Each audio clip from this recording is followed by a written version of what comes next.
if brains were like computers, when you had a stroke, you would just get a new circuit board put in, right?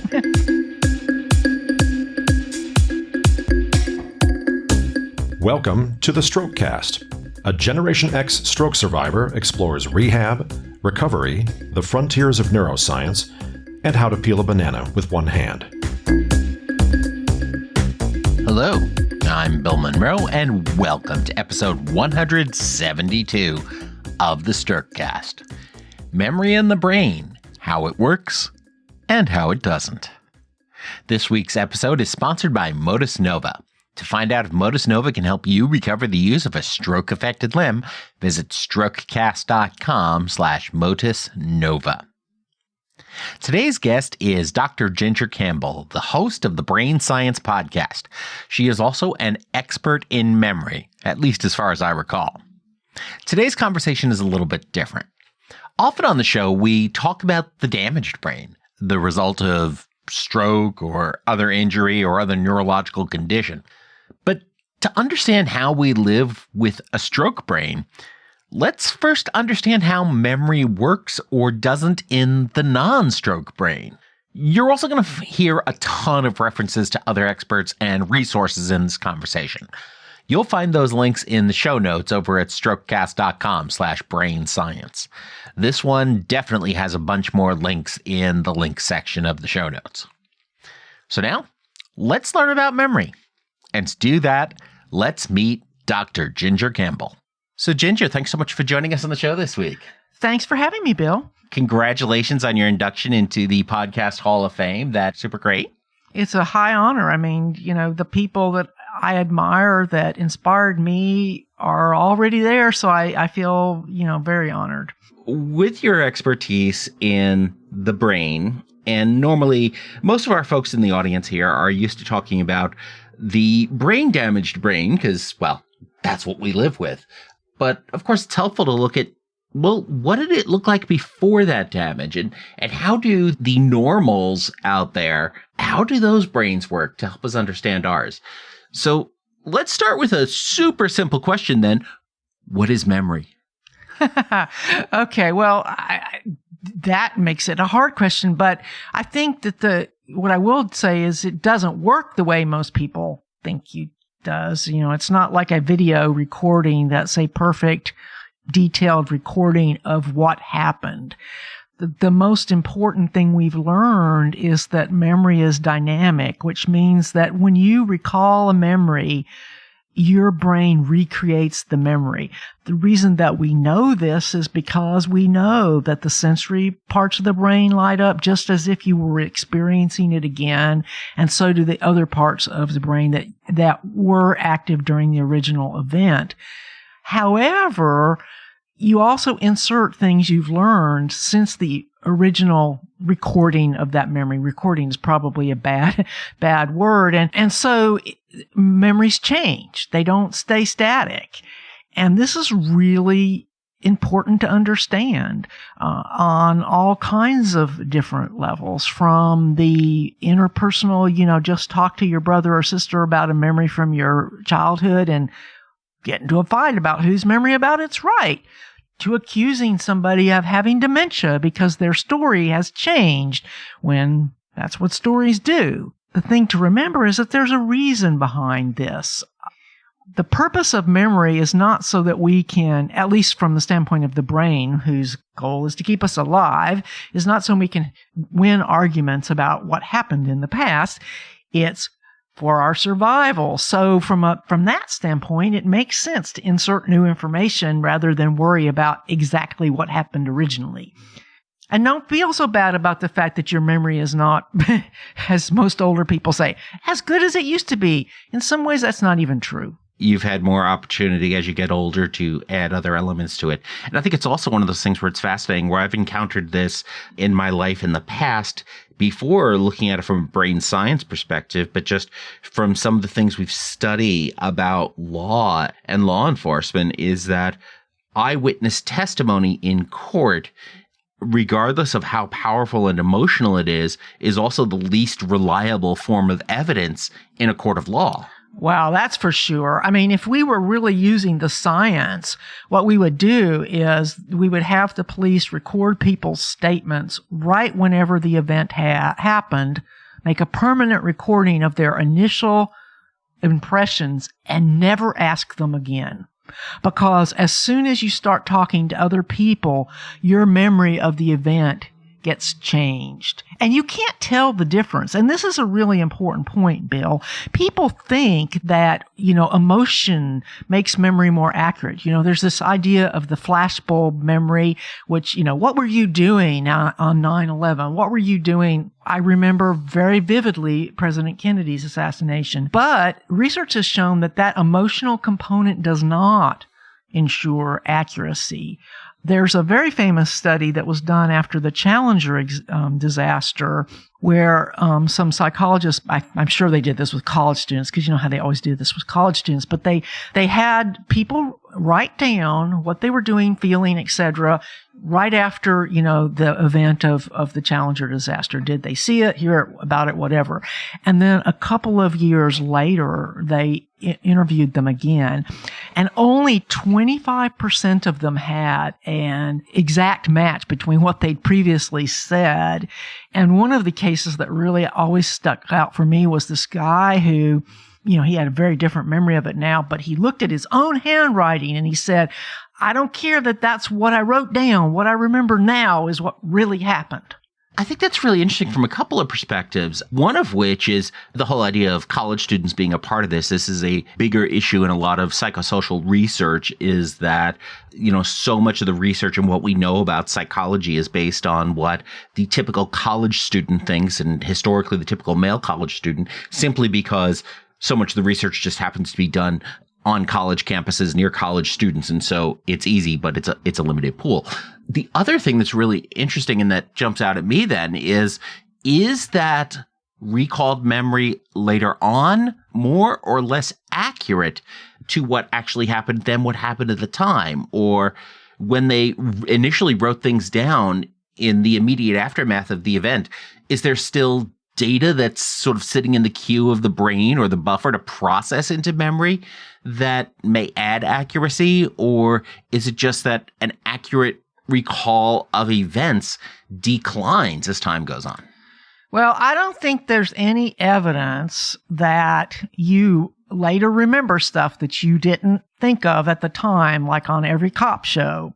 Yeah, I don't think that's the case. I think you know what you know. And it may be true that you might remember something else later, but you have to really sort of take it with a grain of salt. And that's my point.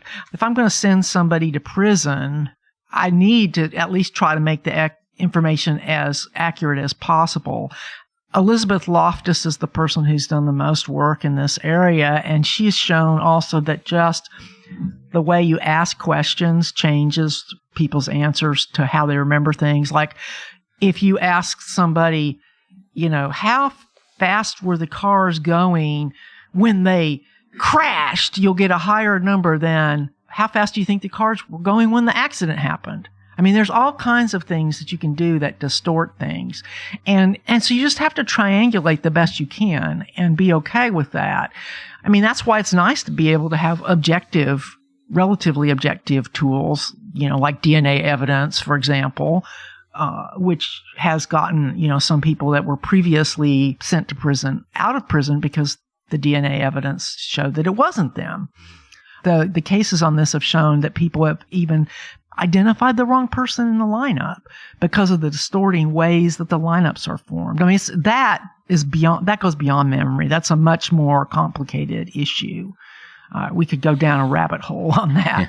But I encourage anyone who's interested to Google Elizabeth Loftus' writing. She's also the person who helped show how easy it is to install false memories in people.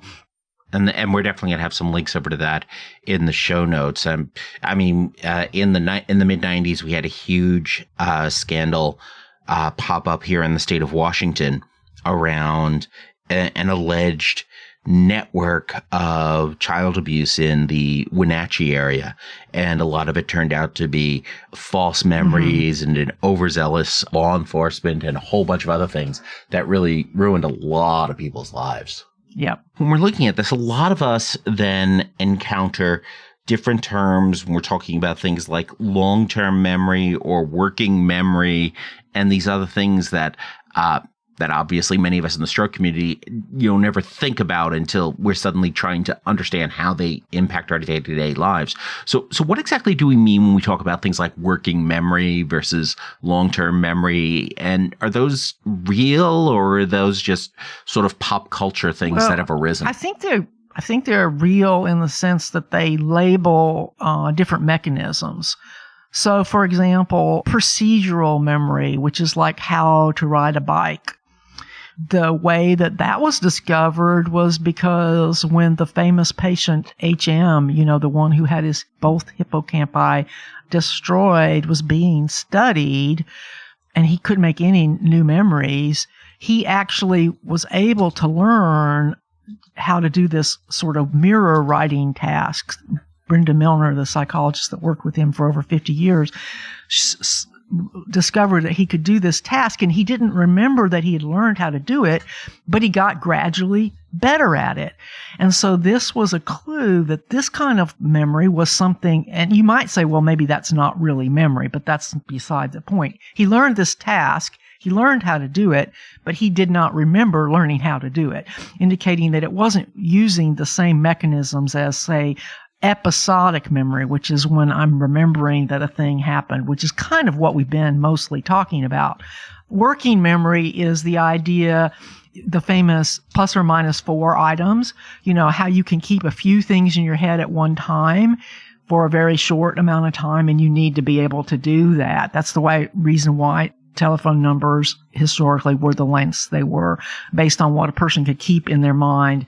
And that's a normal, limitation that everybody has.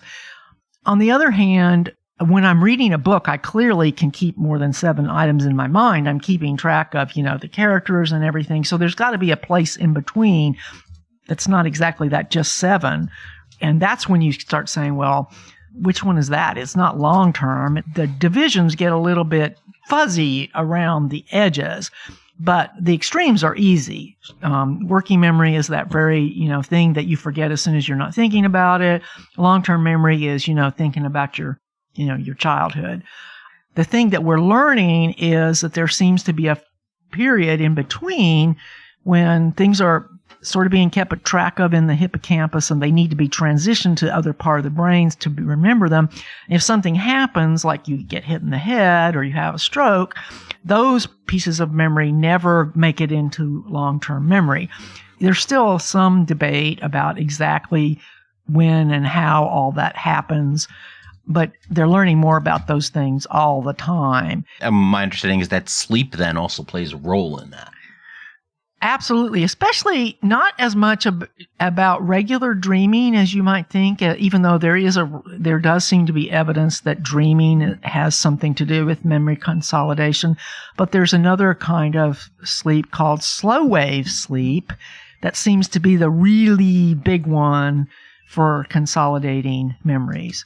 So yeah, a good night's sleep to remember stuff. I think people would probably be better off if this is just my personal opinion, not science, okay? When people try to cram the day before a test, that's probably the worst possible thing you could do. If you study, and then say, okay, now I've studied and I know what I know, on the last night, let's get a good night's sleep, which does not involve alcohol, and do better on the test. I personally was never any good at cramming, so I figured this one out just by personal experience. But a lot of people think, oh, well, I'm going to just try to learn everything the last night.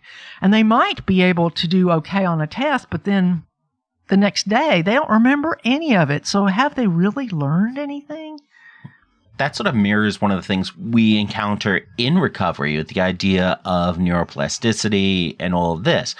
We know that recovering a stroke-affected limb takes thousands of repetitions, but it's not thousands of repetitions in a single day.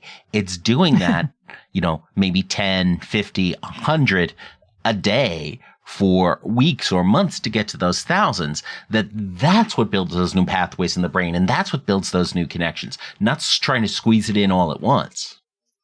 That's a really good point. And I think that's a principle that we could all use, not just those who've had neurological challenges, but anyone trying to learn a new skill.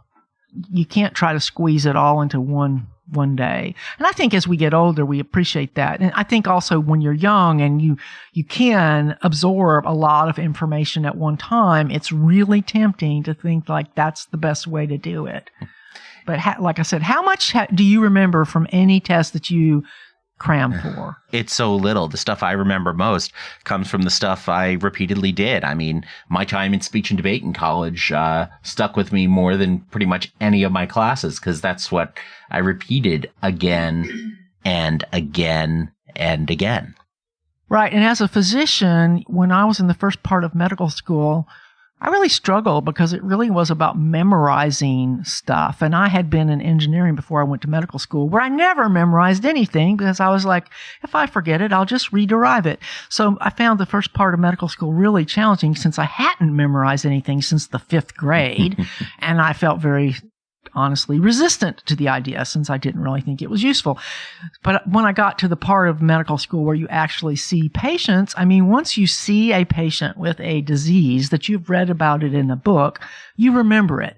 It doesn't matter how many times you read about it in a book. That's not how you learn it. It's by seeing real people and how it affects real people. I think that also ties into what you're talking about, where once you see the patient, in terms of then there's more of a character there. There's more of a story there. And in sales and marketing and public presentation and all those things, we talk a lot about the power of storytelling. So in your experience, how does putting things in a story or telling a story then impact our ability to remember and to learn? It certainly is true that seems to be one of the key ways that humans learn is through stories. I mean, I think about lessons I learned as a small child. For example, this one that had to do with this little train that could, which was about, I can't remember the real name of the story anymore, but the train's going, I think I can. And the point was perseverance. And I still remember that, even though it's rather fuzzy at this point in my life. The guy who didn't want to be thrown in the briar patch, I remember puzzling over that one because it seemed like, so you're supposed to try to trick people into doing something that's opposite from what you really want. I could never really figure out how to apply that particular lesson, but it seemed like that was the lesson. Yeah, so the storytelling is a big part of our human way of learning for sure. And that is one of the reasons I think that sharing science can be really challenging, because it's not always clear how to use that principle. So like the average science writer seems to take the idea that what they need to do is tell the story of the scientist. If you read most books about science, they're focused on the scientist, and it seems almost like what the scientist discovered was, and by the way, they discovered this, but the story is about the people, because there's this assumption that that's the piece of the story everybody will care about. I've kind of bucked that trend on my show. I have people come on and talk about a particular thing that they're exploring with the assumption that the question that they're exploring is the story. I don't know. I think that may narrow my audience to a certain subset, but on the other hand, it also works. Because I think people get the idea that science is just a bunch of facts, right? And the one problem with that idea is it means if it's just a bunch of facts, it shouldn't change. And that's not the way science works. Science is something that does change. And because people don't understand that, then when, you can't accuse a scientist of being wishy-washy, because if you're a good scientist, you should admit when you were wrong and new evidence has now shown a new thing. That's the way science works. But the way they teach it in school makes it a bunch of boring facts. I think one of the things we talk about in rhetoric a lot, and that I think a lot of people don't necessarily appreciate, and is one of the challenges I think science runs into a lot, is what Aristotle taught us this thousands of years ago. It's that persuasion to truth exists at the intersection of the pathos, the logos, and the ethos, the emotion, the facts, and the credibility of the person speaking. And I think we see that happen a lot in the contemporary conversations around everything from, I know in our previous, one of our, a couple episodes back, we talked all about the research around vaccines and stroke and how COVID vaccines do not cause stroke. But, as much as you talk about the logic and the facts around that, people are still convinced by emotions and by attacking the credibility of the people saying that. And it's those three things that all have to come together for really effective persuasion and storytelling. Yeah, and I guess what scientists need maybe is more help from people with backgrounds like yours with, how to do that. Because I think one problem that many scientists have is that they think that the facts should speak for themselves. And I think that to an extent, but I also realize its limitations. I mean, we really live in a very anti-science climate. And I've seen the situation get worse in the 15 plus years I've been doing my show. And all this anti-vaccine stuff really shows how our scientific literacy has gone so down, because this kind of stuff people believe is stuff that I'm like, really? I mean, my favorite one is, the vaccine has a chip that's going to track you around, because if you're worried about being tracked, throw away your cell phone. And it's true that, science does not live up to its ideal. Science gets distorted. Science gets misused. Science gets used to prove what people want to prove. I mean, it was used to allegedly support racism and other bad things in the past. That's all very true. But the problem is science is done by people. And people have these prejudices, etc. And that's something I come back to a lot. The whole idea of facts tell, stories sell. In talking about some of this memory stuff, then, one other thing that comes up from time to time is that, however, the left side of my basal ganglia, the left, still has all of those instructions intact. My right side moves just completely normally as it would have, but yet the brain doesn't seem to be able to then pull the data from the left functional side of that brain component to redo the functions in the damaged side as easily. So when we start talking about how the brain controls the body or controls other functions, I mean, that doesn't necessarily, since a lot of it's involuntary, that doesn't necessarily seem to be a procedural memory type of thing. But how does the memory then relate to how the brain issues instructions to the body? And that is a horribly worded question, and I apologize for that. But I hope you can sort of understand what I'm asking there. Yeah, I think I understand what you're asking. In computer terms, I'm wondering, why can't I just, run a restore onto a blank hard drive to get that data back? Okay, so actually that's a really good way of putting it. And the reason is because our brain's not a computer. That's a simple answer. But what I would say is that, when we're talking about memory, usually when we use the word memory, we're talking about something that we can have some kind of conscious awareness of. When I talked about procedural memory, I'm talking about something that when you're learning how to do it, you would be aware of the learning how to do it. Something like walking or using your body, you don't even remember that learning, right? You don't remember it. You can remember learning how to drive and go, well, I can't put yourself back into that before. You can remember how hard it was to learn.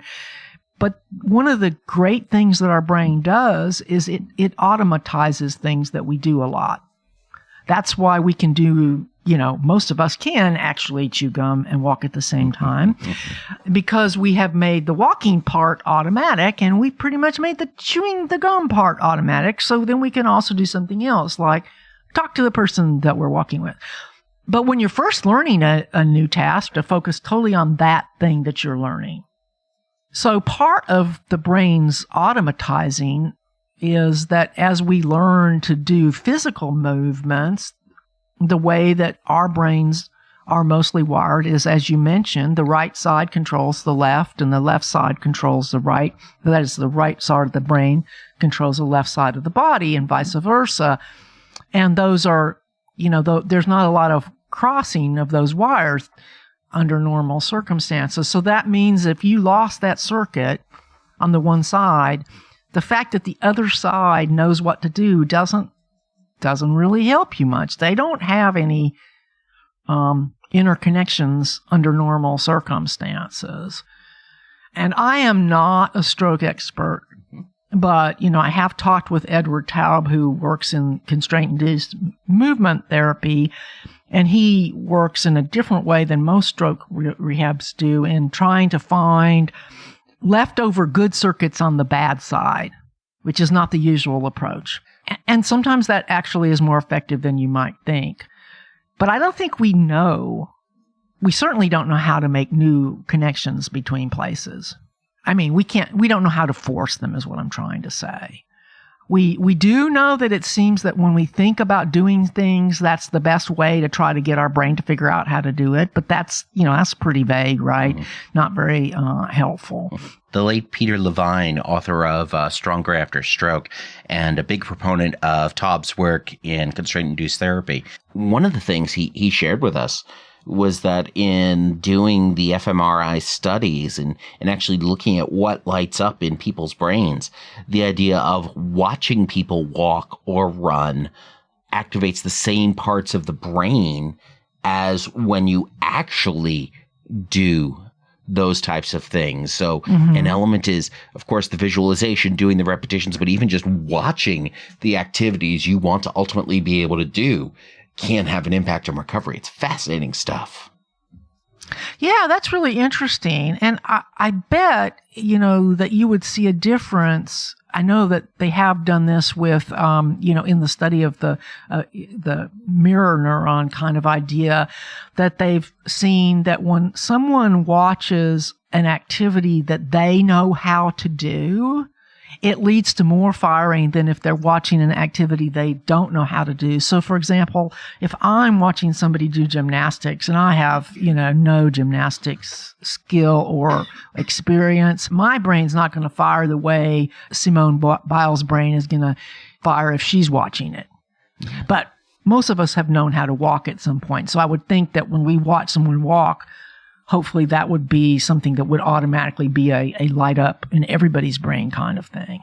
I think what you're saying there, that also connects with the idea, we've talked about this on the show a couple times, of the homunculus, this illustration that's been done years ago that shows the relative real estate dedicated to the brain to different parts of the body. So there's more neurons, for example, dedicated to the hand than to the elbow, just because it is used so much more. And the more we do an activity, the more neurons get wired together, the more brain resources are dedicated to that particular task. So when we watch it, there's simply more neurons to fire at that point. Right. The work that Michael Merznick did, that really basically was the pioneering work that showed that if they did this, I think actually in monkeys, but when they denervated a few of the fingers, that part of the brain was taken over by other fingers.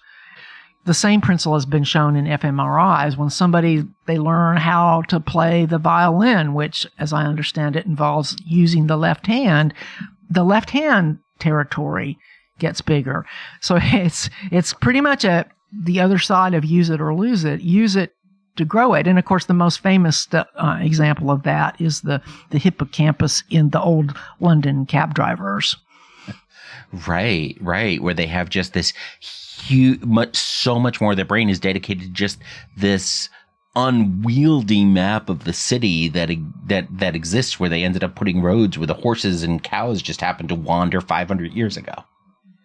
if it's okay with you, that gives me a chance to say something that I really wanted to talk about, which is the importance of the body. I mean, you're not a brain in a vat, and anyone who's had a stroke, I think, probably appreciates this a lot more than the average person, that the interaction between your brain and your body is irreplaceable. This idea that you could just upload your brain, to some software cloud, be preserved, really underestimates both the complexity of the situation and the importance of the interaction between your brain and your body and the world. I think one of the things that became evident to me in this whole experience is that line between physical illness and ability and mental illness or ability is really a heck of a lot fuzzier than a lot of people like to think. Are you familiar with Andy Clark? He's the philosopher who, along with Chalmers, talks about an idea of what he calls the extended mind. And it's the idea that if you're using things out in the world, that those things, like, say, he always has this little story of, say, the person who has dementia, so he keeps a notebook of how to get to places, and that in a sense that little notebook becomes part of his mind. And one of the best examples of this he gave when I talked to him several years ago is, think about, have you ever done a jigsaw puzzle? Sure. Okay. Usually, most of us, when we do jigsaw puzzles, we do it by looking at the picture of what the puzzle is going to look like and then looking for pieces that match. We can't really keep that picture of the puzzle in our head. We rely on the fact that we can go and look at it whenever we want to. So that's called scaffolding, when you're using something out in the world so that you can do something that involves thinking. And I think that we really underestimate how important that is.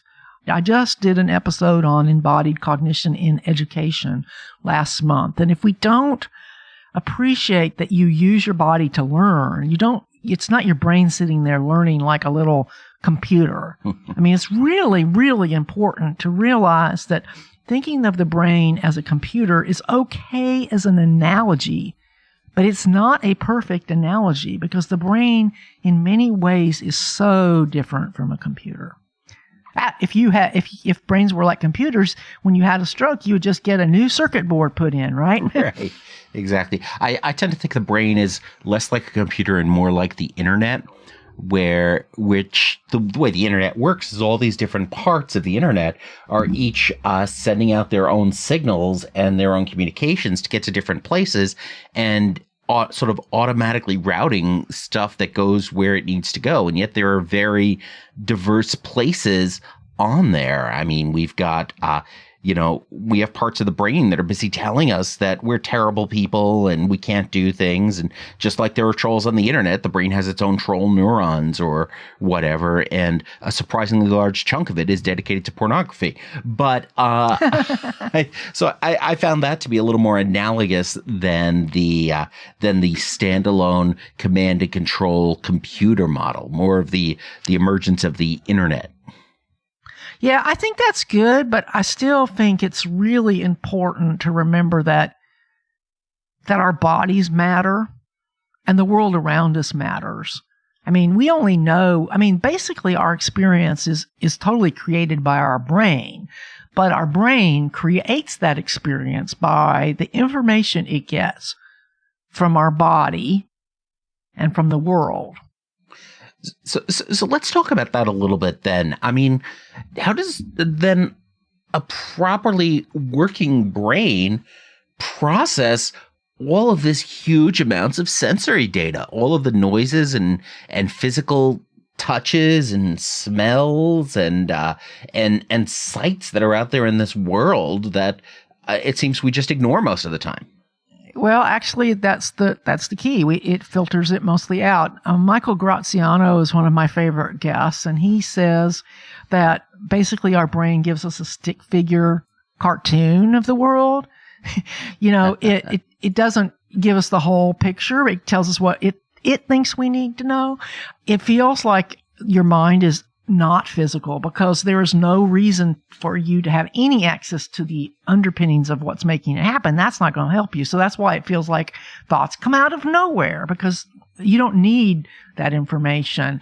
But if you just take vision, there's some incredible number of bits that come into the eye, and I don't even remember the numbers. But what I do know is this: as soon as the light hits the retina, it starts getting processed.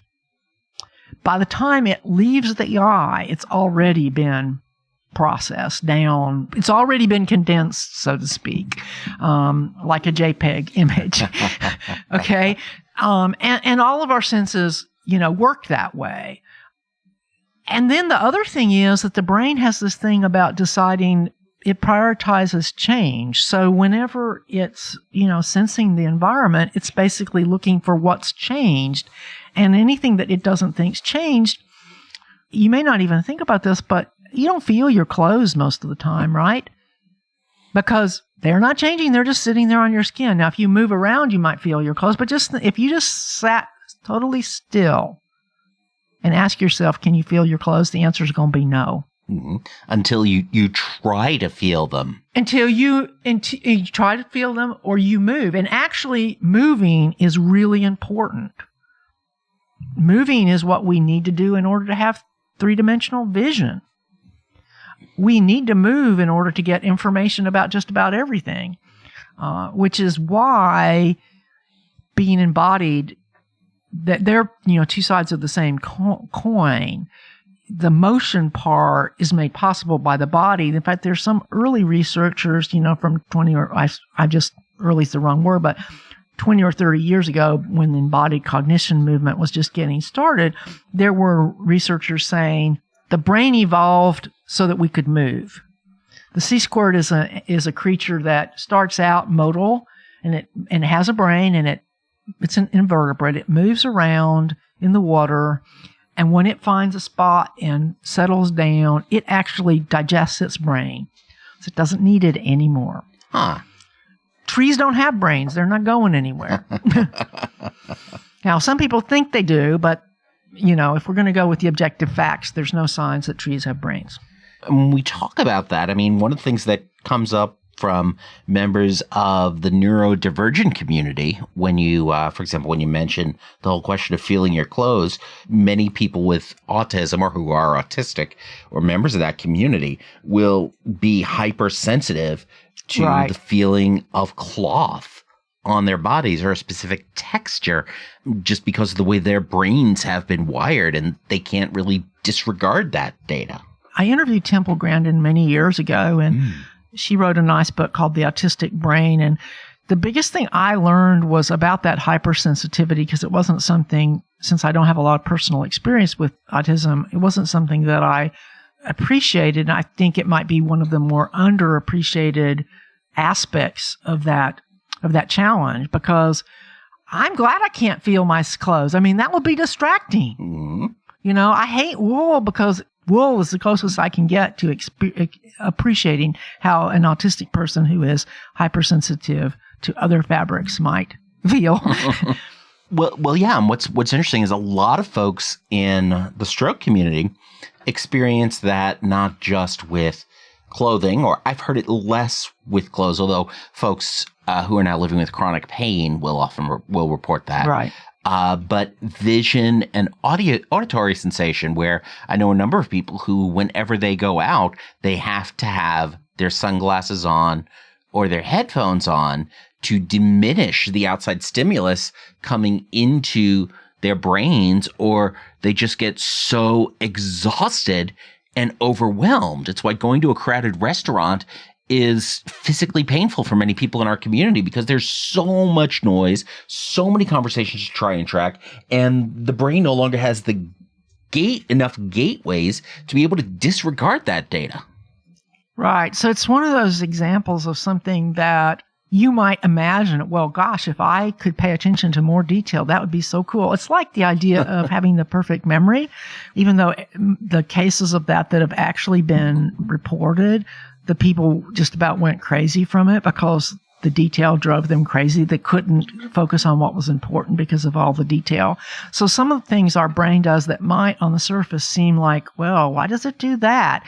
Getting back to the problem of our memories not being as accurate. Really, if we really did remember everything that we ate every morning, for the most part, as much as we might criticize the way our brain works, it's the way it is because it's been evolutionarily successful. Which brings the last thing I would really not want to leave out, and that is that, we really are wired to be social. There's evidence that the same circuits that cause physical pain in the brain can be triggered by social pain, social rejection, that we need. Most of us need others, and we need to be with others. And I think that the COVID pandemic and all that isolation has certainly, brought that to a fore for many people. Of course, people also realized that some of the people they were spending time with, they were glad to be rid of. Sure. I think it teaches people to be a little bit more frugal and thoughtful about how they spend their social time. That is another essential evolutionary inheritance. Our ancestors somehow survived in a world of animals that were much bigger and much stronger than they were. How did they do that? And they didn't have technology at the beginning, but what they had was the ability to work together. Absolutely. And I think that's one of those things that we've seen a lot in our community. And, for all the ills that people ascribe to social media, over the last 10 to 15 years, the growth of social media has had such an impact on people with disabilities and people who've survived stroke, because stroke itself can be such an isolating experience between the disabilities that come from there, the family and friends that may avoid you because you scare the heck out of them now because it's a sign that this could happen to them. But social media allowing survivors to connect around the country and around the world and to share their stories and to simply be heard makes a huge difference to people's health. Yeah, and that's one of the things that's so great about podcasting. And I'm sure that you must get just endless emails on this. I did another show for about 3 years called Graying Rainbows for people coming out LGBT later in life. And that was more of a people-oriented, a story-oriented show. And I'm still getting emails about that. It's really important for people to not feel alone and isolated. And podcasting is just the best tool for connecting with other people all over the world. I mean, I feel so honored to have been in this from the beginning and all the people that I've connected with. And I have always been particularly impressed with the people who write to me that have challenges. I mean, one of my very first listeners was an engineering student who had been in a car accident and had a big, closed head traumatic brain injury. And I've gotten to watch, him as he recovered over the years and heard from other people. And I'm sure you experience this, being able to make a difference in the lives of people, even if you don't meet them personally. I'm so honored and flattered and humbled by the messages that people choose to send me about their experience. And I think one of the things that's really interesting about about podcasting too is that of all these different social channels and mass media channels that are out there, podcasting is really the most intimate, because I know that most people who are listening are probably listening with headphones or earbuds while they're working out or doing the dishes, or maybe they're listening in their car by themselves, or they're jogging or whatever it is. But so many people have these headphones or their earbuds right in their ears. And where else are you able to talk directly into somebody's ear, the ears of a complete stranger, and not have them hit you? Yeah. I know the first time I met Mur Lafferty, who was one of the people who inspired me to get into podcasting. By the way, she has a great new book out. It's called Station Eternity, for those of you who like sci-fi mystery murders. Anyway, I met her when I first started, and I had been listening to her show for maybe 6 months. And I'm sure you've experienced this. You get like what you think a person looks like, even though, and of course now we have all these pictures out, but back then there weren't so much pictures. You form a picture of what you think the person looks like from their voice, and it's always wrong. And I have met some of my longtime listeners, and they're always, talking about how strange it is to meet somebody in person after you've been listening to them in your ears for months or years. And I know exactly what they're talking about because I've been there. So why did you get started in podcasting to begin with? I think I'm sort of a ham. I mean, the first time I heard a podcast, I was like, I'd like to do that. But then, of course, I did record my own voice on GarageBand and thought it was horrible. But really, I started brain science because I was just wanting to get some accurate neuroscience out there. And this was 2006, before it was as hot as it is now. But I was just getting very frustrated with the misinformation. And I really just wanted to say, hey, there's all these guys writing these great books. And basically, what I do is mostly talk to scientists who write books and trying to help get some of what they're sharing out there. I was like, even if people don't read their books, actually, my listeners, a lot of them buy the books. But even if they don't, I'm like, if I can just get some of what these guys have shared out there and helping people understand how the brain really works, that's what drives me. And as a second thing, I really want people to get a better understanding of how science really works by hearing about it from real scientists, so that they can understand that these are people that have a passion for this particular thing, just like you might have a passion for something else. That's very important. It's a great opportunity to share those stories and to expand people's world and to see that it's okay to be excited about this stuff and to really love this stuff, and then to share it beyond there.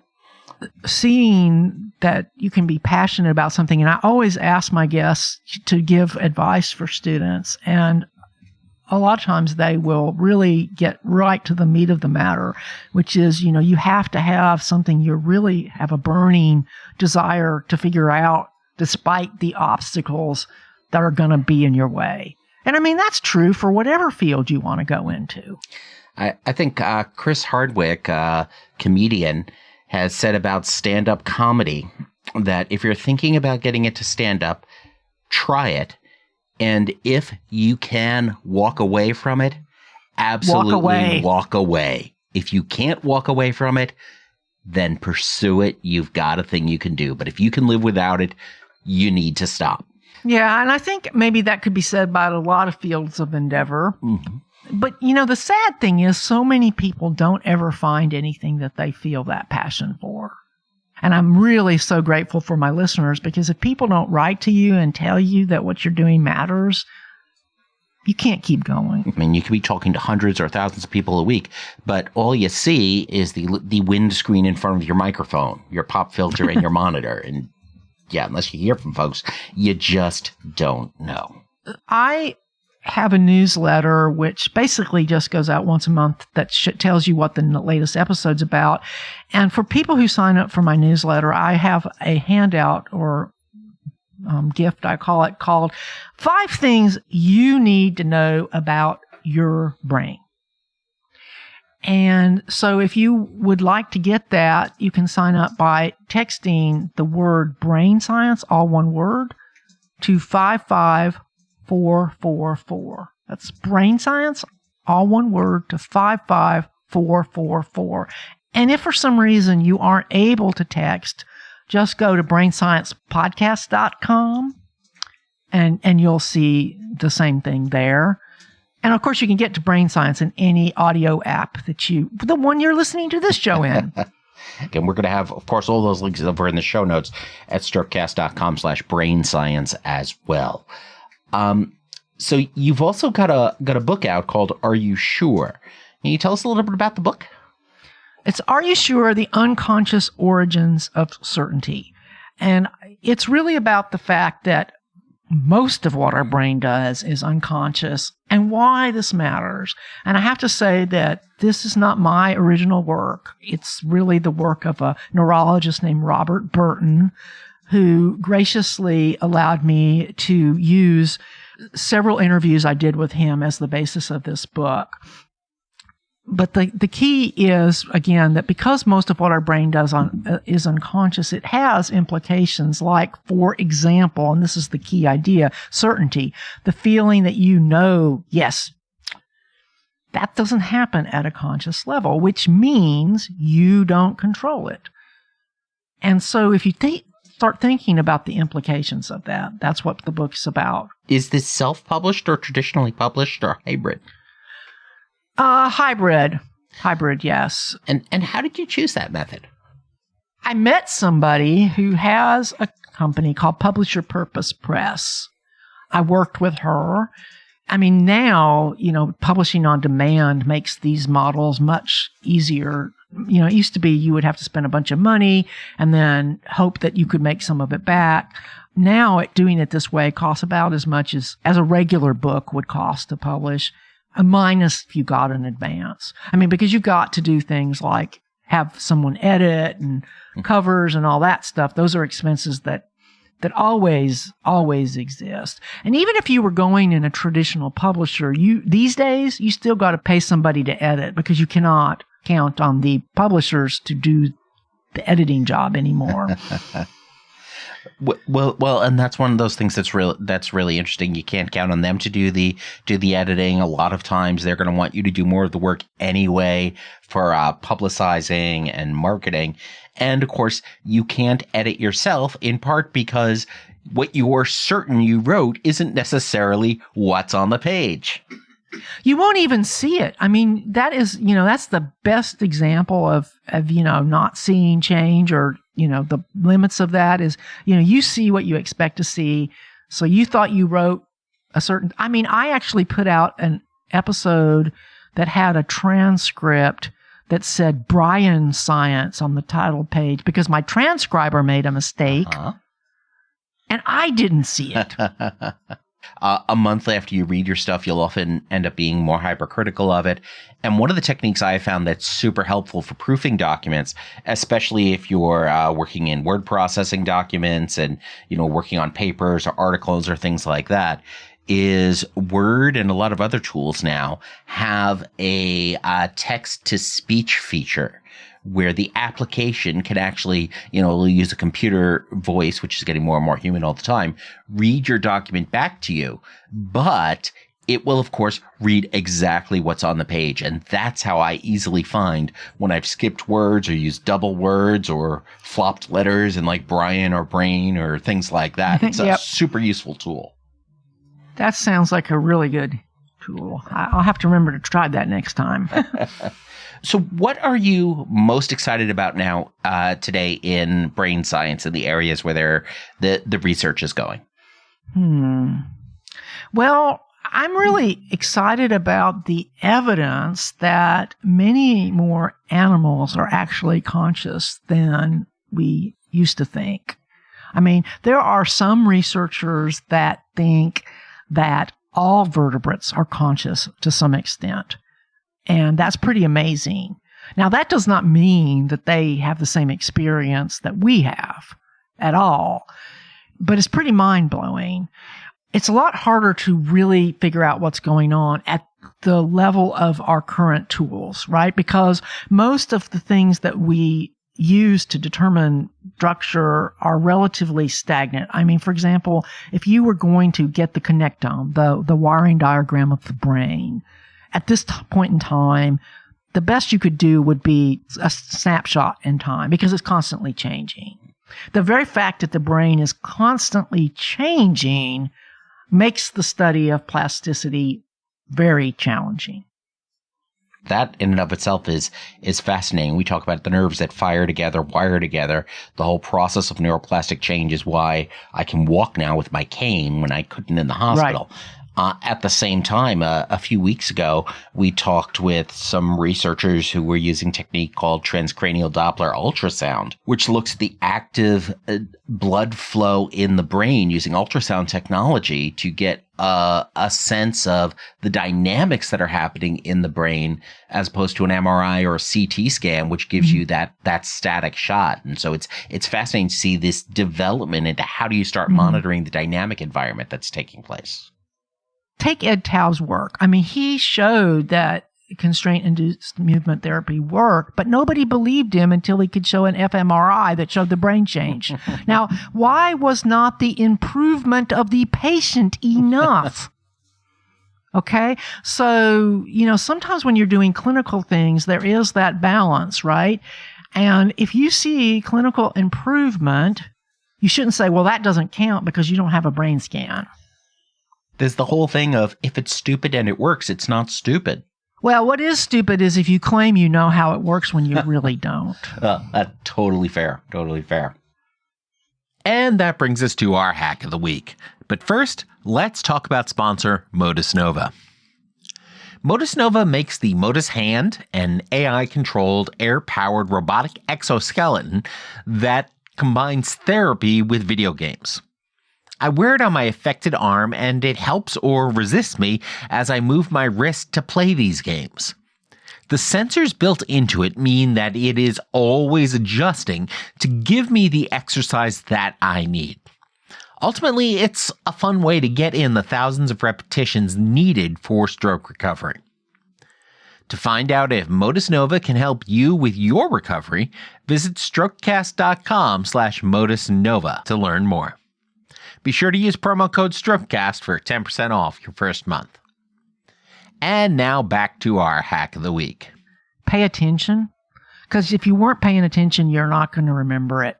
I mean, I think as an older person, that's really where I get bit, is, having some social conversation where I'm not really paying attention. And then later on, I don't remember what the person told me. It's not that there's really anything wrong with my memory. It's that I wasn't really paying attention. And I think we underestimate how important that is.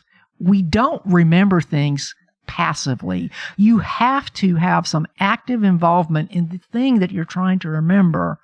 There's always these gimmicks that claim, you're going to learn this while you're sleeping and blah, blah, blah. Those are never going to go away, but they're never going to work because the reality is that the way your brain decides what's important to remember has partly to do with your being actively involved in that thing.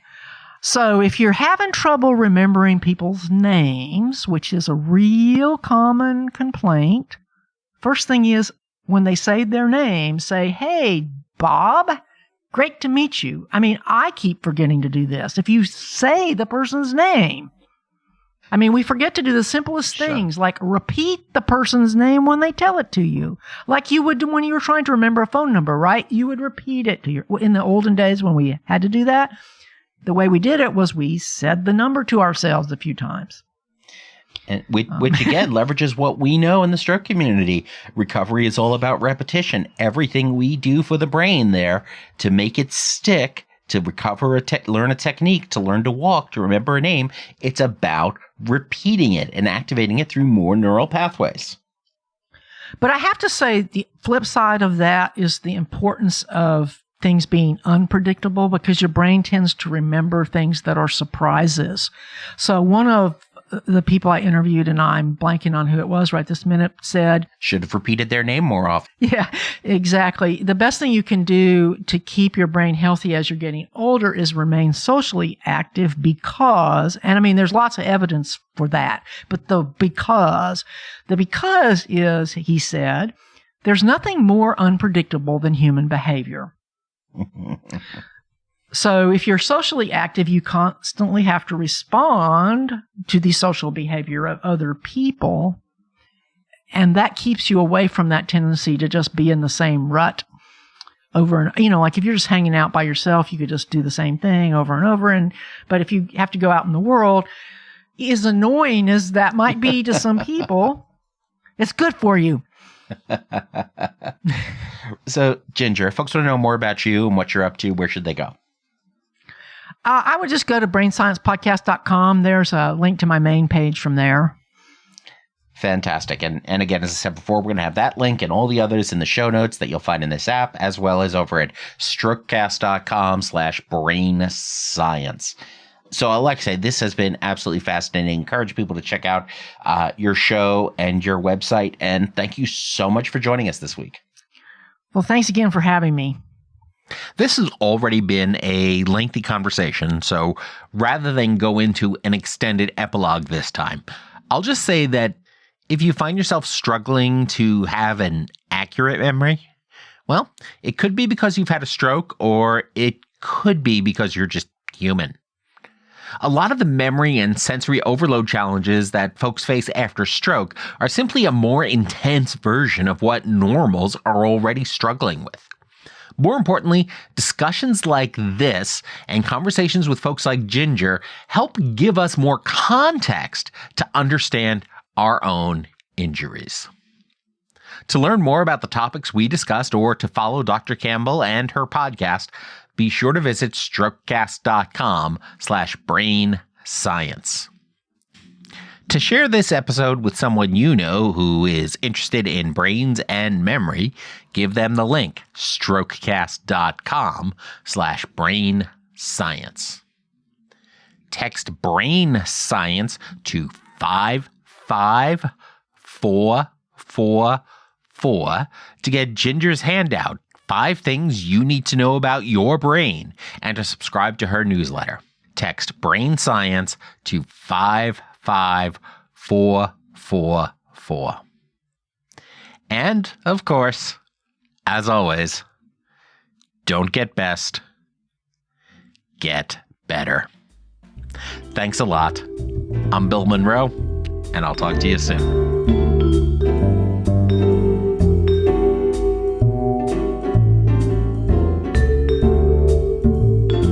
The Strokecast, Bill Monroe, and Bill's guests provide general information and entertainment, not medical advice. Please do not make any changes to your treatment plan or the execution of your treatment plan without first consulting your personal doctor or medical team. The Strokecast is a proud production of the Currently Speaking Podcast Network.